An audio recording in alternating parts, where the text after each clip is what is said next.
Ito, magandang araw mga paps. Nagpapalit tayo ng transmission fluid ng Toyota Vios. Single BBTI yan. Tanggal natin yung oil pan mga idol para malinis natin. Tsaka yung transmission filter. Ayan, nag 100k na nga po kaya sumobra na rin sa itim. Ayan mga idol, tingnan natin yung ito yung ating oil filter po sa single BBTI yan. Ito mga paps, ito okay lang naman, linisin lang natin Ayan. Kerosene po panlinis sa atin, pwede na po. Ito yung boss, ito na yung ayan yung ating magnet Ayan, makita natin yung mga dumi niya talaga. Tapos yung gasket natin mga paps, pwede pa to Huwag na po natin munang palitan. Okay, eto nga po nilagyan na natin ng kerosene. Ayan, para malinis natin Ayan, ganyan na po kadumi yan. May balik natin yung linis niya para yung bago nating ATF na ilalagay maganda na rin po, hindi naman iitim agad. Tapos pag sobrang dumi mga paps, gumagamit po tayo ng degreaser. Ayan, degreaser po yan.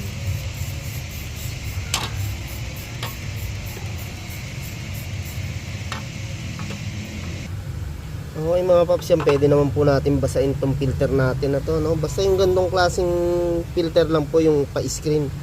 Pero yung ibang filter na parang papel, hindi po natin pwedeng basahin ng tubig yun tsaka sabon ATF lang po pinanlilinis natin dyan. Ito, pwedeng sabunin, kerosene, tsaka degreaser. Okay mga paps, nalinisan na nga po natin hahanginan na lang natin para mas matuyo. Ayan yung ating oil pan, tsaka yung filter. So mga ganito pong single BBTI, ito may dipstick pa po ito Dito po natin to sinasalinan sa ating dipstick yan. Pagka gusto nyo pong salinan o dagdagan, yan, dyan lang po sa kulay orange sa dipstick. Okay, yung kinakabit na nga po natin yung transmission filter. Mas maganda po kasi talaga pag natatanggal natin yung oil pan, nalilinis natin yung transmission filter. Tsaka nade-drain po natin lahat. Tsaka pwede rin natin mapunasan yung mga itim-itim dyan. Pagka drain lang ang gagawin natin, pwede rin naman po, pero kung talaga maitim na, kailangan tanggal oil pan po Okay mga paps, yan ibalik na nga po natin yung magnet dalawa. Kakabit na rin po natin siya. Yan, may size 10 po tayong tornilyo dyan Hindi po natin inihigpitan ng sobra yan. Yung sakto lang para hindi maputol o malustred. Sa maganda yung gasket natin dyan, yung saktong higpit lang mga idol, hindi na maglilik po yan.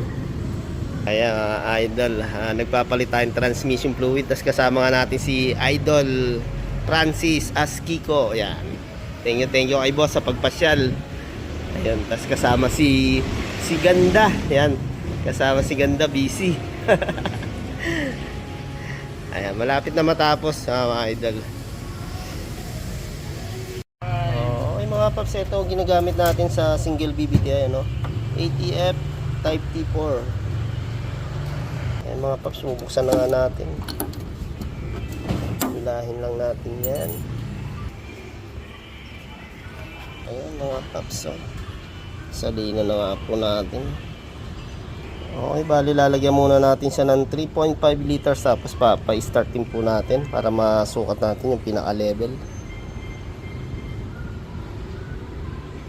Ayan mga paps, sukat na tayo. Pa-start muna natin. Ipapaship natin sa drive mga idol para masukat natin ng sakto. Tignan na. Sukat. Kulang pa, konti pa. Yan mga idol, nagdagdag pa tayo ng konti kasi medyo kulang yung kanina. Ayun, sakto. 3.5 liters. Thank you kila boss. Thank you sa ulitin. Thanks, sir.